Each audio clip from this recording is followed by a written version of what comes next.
Kesimpulannya, sejarah Pancasila mengajarkan generasi muda bahwa bangsa Indonesia berdiri di atas fondasi nilai-nilai luhur yang telah diuji oleh waktu.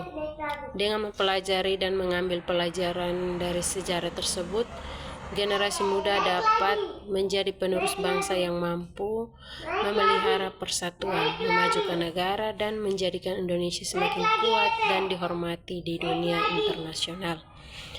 Topik yang saya pilih yaitu proses lahirnya Pancasila, BPUPK, Piagam Jakarta, dan PKI. 1. Pembentukan BPUPK, Badan Penyelidikan Usaha-Usaha Persiapan Kemerdekaan Indonesia.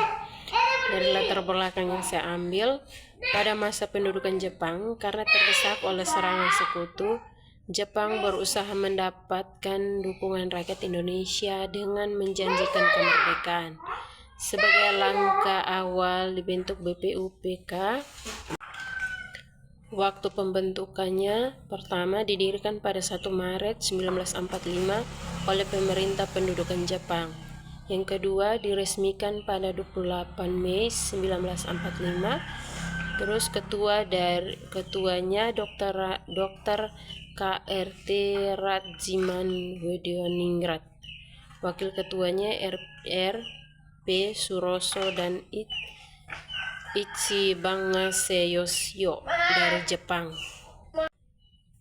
Terus anggotanya berjumlahkan 6 orang yang terdiri dari tokoh-tokoh bangsa dari berbagai latar belakang.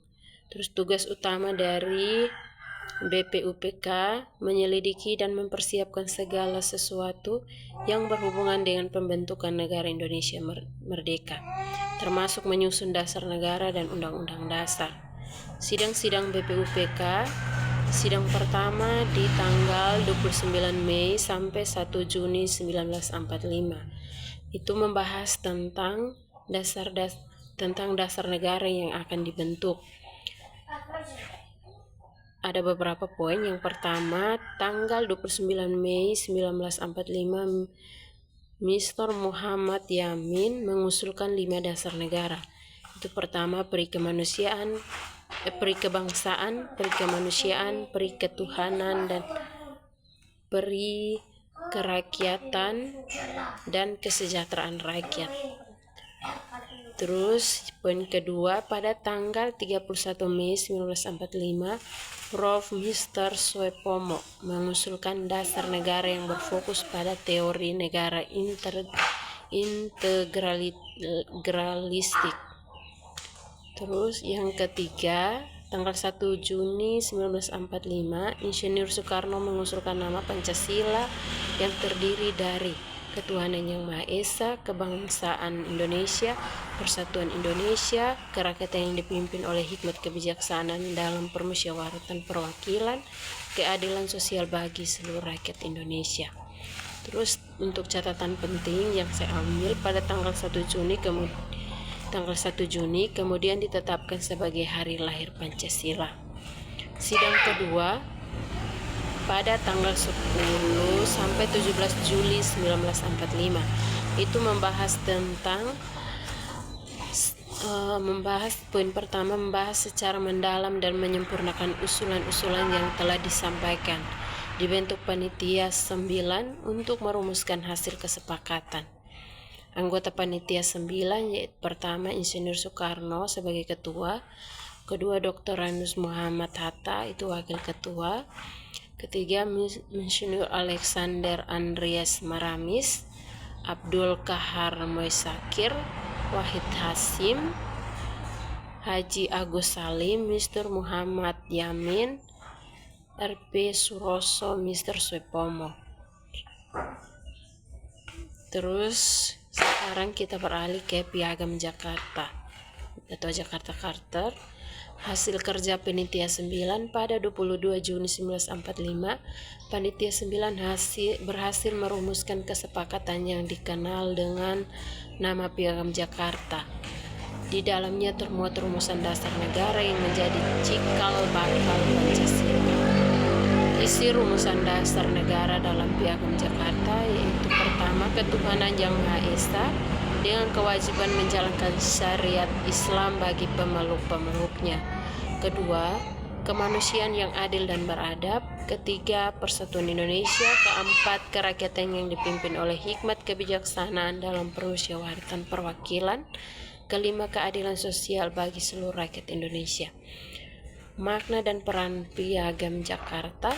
Yang pertama, merupakan bukti persatuan tokoh-tokoh bangsa dari berbagai golongan, menjadi jembatan untuk mencapai kesepakatan bersama, menjadi dasar utama dalam penyusunan pembukaan Undang-Undang Dasar 1945. Masuk dalam poin yang ketiga, yaitu peran PPKI, Panitia Persiapan Kemerdekaan Indonesia. Pembentukan PPKI dibentuk pada tanggal 7 Agustus 1945 sebagai pengganti BPUPK. Tugasnya lebih spesifik, yaitu menyelesaikan persiapan terakhir untuk berdirinya negara Indonesia. Ketua Insinyur Soekarno, Wakil Ketua Dr. Anus Muhammad Hatta. Anggota berjumlahkan 21 orang. Sidang penting PPKI pada tanggal 18 Agustus 1945 yaitu membahas tentang pertama, mengesahkan Undang-Undang Dasar 1945 yang di dalam pembukaannya tercantum rumusan Pancasila yang telah disempurnakan. Kedua, mengesahkan Pancasila secara resmi sebagai dasar negara Republik Indonesia. Ketiga, memilih Insinyur Soekarno sebagai Presiden dan Dr. Anus Muhammad Hatta sebagai Wakil Presiden.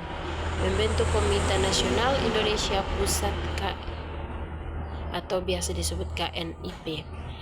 Rumusan akhir Pancasila yang disahkan PPKI yaitu ketuhanan yang Maha Esa, kemanusiaan yang adil dan beradab, persatuan Indonesia, kerakyatan yang dipimpin oleh hikmat kebijaksanaan dalam permusyawaratan perwakilan, keadilan sosial bagi seluruh rakyat Indonesia.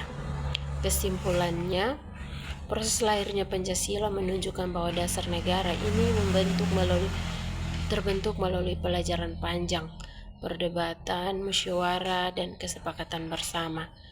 BPUPK menjadi tempat perumusan awal, Piagam Jakarta menjadi titik temu kesepakatan, dan PPKI menjadi lembaga yang mengesahkan secara resmi sebagai dasar negara Republik Indonesia. Pelajaran yang dapat diambil dari perjalanan panjang perumusan hingga pengesahan Pancasila, terdapat banyak pelajaran berharga yang menjadi warisan berharga bagi bangsa Indonesia. Pelajaran yang dapat diambil, yang pertama, perbedaan adalah kekayaan, bukan kelemahan, yang artinya para pendiri bangsa berasal dari latar belakang yang berbeda, namun justru dari perbedaan itulah lahir kesepakatan terbaik. Mereka membuktikan bahwa keberagaman adalah modal untuk membangun negara, bukan alasan untuk berpecah belah.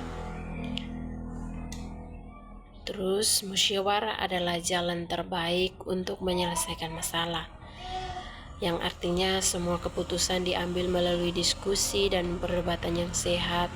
Tidak ada paksaan atau kekuasaan yang mendominasi. Hal ini membuktikan bahwa solusi yang dihasilkan bersama akan lebih dihargai dan bertahan lama.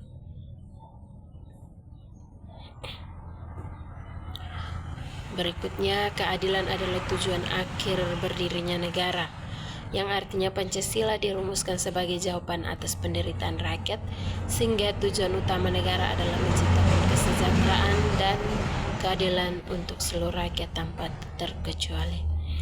Baik, video saya sekian dari sini. Terima kasih.